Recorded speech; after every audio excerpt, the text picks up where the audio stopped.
Cette nouvelle formation, je suis Claudel Numbissier et aujourd'hui je vais vous entretenir sur un thème extrêmement important, surtout pour nos frères de la diaspora dans les divers pays en Occident, aux États-Unis, en Asie et partout à travers le monde, qu'ils souhaitent revenir au Cameroun, revenir en Côte d'Ivoire, revenir au Bénin ou plus globalement revenir investir en Afrique. Donc aujourd'hui, nous allons parler de l'investissement en Afrique. Lorsque vous venez de la diaspora ou lorsque vous n'avez pas vécu en Afrique pendant longtemps et vous souhaitez y investir. Dans cette formation, je vais vous présenter les éléments à prendre en considération afin de ne pas commettre des erreurs fatales et surtout afin de pouvoir rentabiliser vos investissements de la manière la plus adéquate possible. Lorsqu'on souhaite investir en Afrique, provenant de l'Occident, provenant de la diaspora de manière beaucoup plus globale, il y a beaucoup de facteurs à prendre en considération. Et le premier facteur que nous allons voir, c'est le pays d'origine.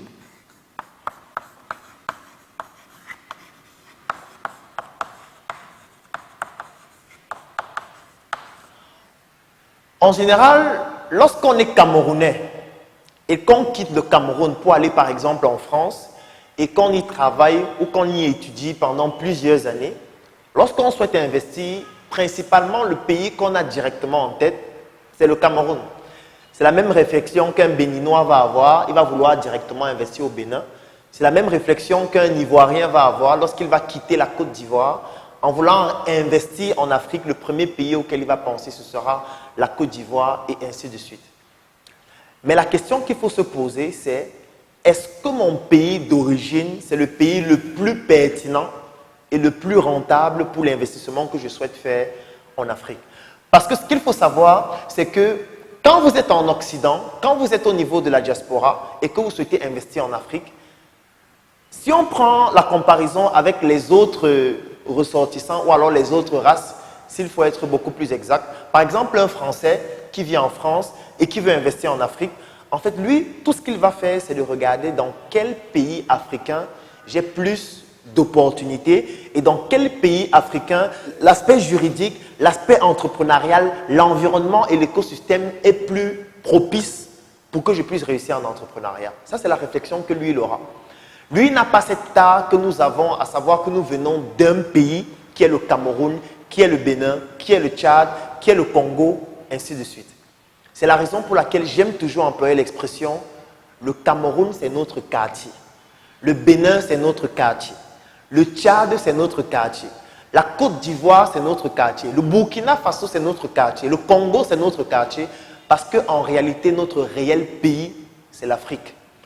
Et lorsqu'on l'a compris, surtout en découlant d'une conférence qui s'est déroulée en 1884, qui a saucissonné l'Afrique comme si c'était des petites entités indépendantes, alors qu'en réalité, notre réel pays, c'est l'Afrique.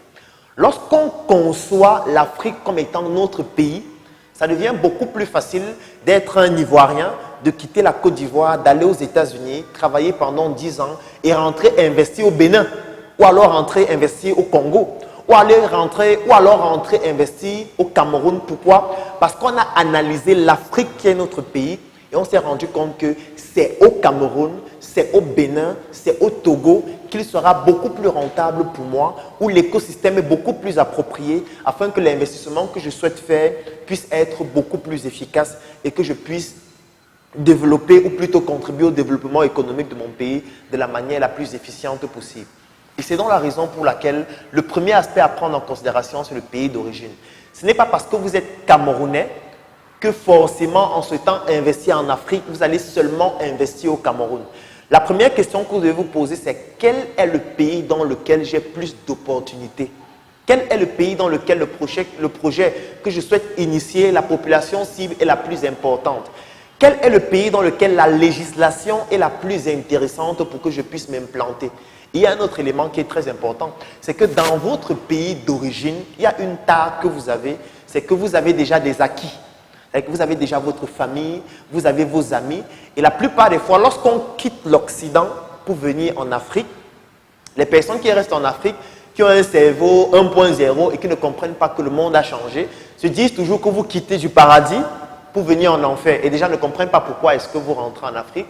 Et se disent que vous êtes en train de venir les sauver, vous êtes en train de venir les aider. Et se disent que vous avez beaucoup d'argent à dépenser pour eux. Alors que quand vous quittez de l'Occident pour venir dans un pays qui est différent de votre pays d'origine, en fait, il y a cet état-là directement que vous n'avez plus parce que vous êtes directement focalisé objectif, vous êtes focalisé réalisation, vous êtes focalisé écosystème, vous êtes focalisé rentabilité et ça vous permet de découvrir des écosystèmes que vous n'avez pas pu découvrir auparavant parce que vous considérez désormais l'Afrique comme votre pays et votre pays d'origine comme un quartier tout simplement qui fait partie de l'Afrique. Donc, la première question que vous devez vous poser, c'est est-ce que c'est dans mon pays d'origine que j'ai plus d'opportunités de m'en sortir lorsque je veux investir en Afrique? Et le meilleur moyen de le faire, c'est d'étudier l'écosystème d'autres pays, c'est de rencontrer des ressortissants d'autres pays afin qu'ils puissent vous parler de leur pays, c'est de faire des voyages dans d'autres pays afin de pouvoir comprendre exactement quelle est la structuration entrepreneuriale de leur écosystème et c'est de pouvoir essayer de vous implanter dans ces pays-là. Et aujourd'hui, avec Internet, c'est beaucoup plus facile de pouvoir lancer une initiative en Côte d'Ivoire, lancer une initiative au Congo, lancer une initiative en Tunisie, sans y être forcément, ou alors sans y résider forcément, et voir exactement dans lequel de ces pays-là, les résultats sont beaucoup plus efficaces et la rentabilité est beaucoup plus importante. Donc, première chose à prendre en considération, le pays d'origine, qui ne doit pas forcément être votre pays d'origine, et vous allez m'excuser pour la tautologie ici, mais c'est de comprendre exactement parmi tous les pays d'Afrique, quels sont les pays où j'ai le plus d'opportunités de réussir dans mon projet entrepreneurial. La deuxième chose qu'il faut prendre en considération, c'est la législation, notamment en ce qui concerne les accords de partenariat économique qu'on a abrégés APE. Vous devez le savoir, l'Union européenne a eu à signer certains accords avec certains pays africains, comme le Cameroun par exemple, qui a eu à ratifier ces accords-là, par rapport aux APE qui permettent de pouvoir librement circuler ou de faire librement circuler certains produits sans que ces produits ne puissent bénéficier d'une taxation particulière au niveau de la douane. Alors, il y a beaucoup de personnes qui se sont insurgées par rapport à ces APE, et à raison. Parce que nous avons une économie qui est encore très fragile, nous avons un tissu industriel qui est presque inexistant, qui est encore en train de se développer, qui est en train de bourgeonner. Et nous sommes directement en accord de partenariat économique avec des États qui existent depuis des centaines d'années, qui maîtrisent déjà le domaine industriel et qui, de toutes les manières, lorsqu'on va faire l'équilibre de la balance commerciale externe par rapport aux produits qu'ils font venir chez nous, nous ne pouvons pas être compétitifs par rapport à eux. Ça, c'est un fait.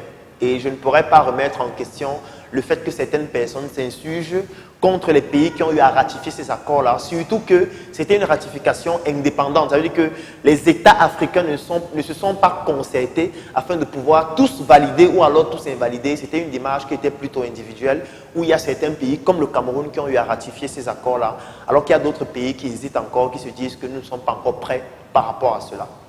Mais en tant qu'entrepreneur, un problème est égal à une opportunité d'affaires. Si vous voulez quitter de la diaspora pour investir en Afrique, la première question que vous devez vous poser, c'est quels sont les pays dans lesquels les APE sont effectifs? Ça veut dire quels sont les pays qui ont ratifié ces accords-là avec l'Occident?